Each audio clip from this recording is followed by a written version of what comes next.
Hey,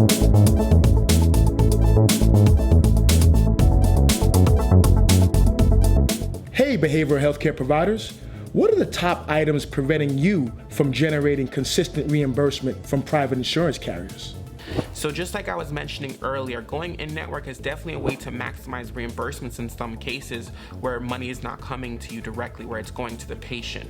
Secondarily, you have to consider bill charges. So right now, across the industry, you'll see bill charges are still very inflated and reflecting charges that you would have used 2 to 3 years ago when payment was higher.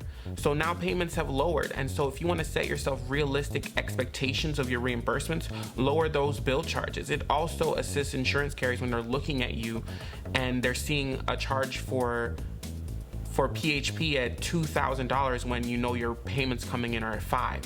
You really need to adjust to where the industry is now. And then the next thing to go ahead and consider would be ancillary services.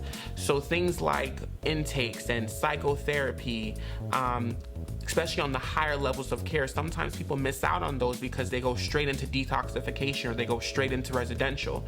That very first day, you can utilize that to do an intake on that patient, to really do an assessment of where they are, and it really also assists your clinicians in doing their treatment plans and things of that nature. So really take those into consideration when you're going and you're setting up your program.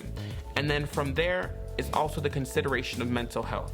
So right now in the industry, mental health is a higher paying service than substance abuse. Of course, the patient has to meet those criteria, the clinician needs to make those determinations, but getting your facility in a position where they're able to utilize it, becoming dual diagnosis, having a psychiatrist on staff, having the correct clinicians in place will make a huge difference, because then you open yourself up to a whole separate side of the industry.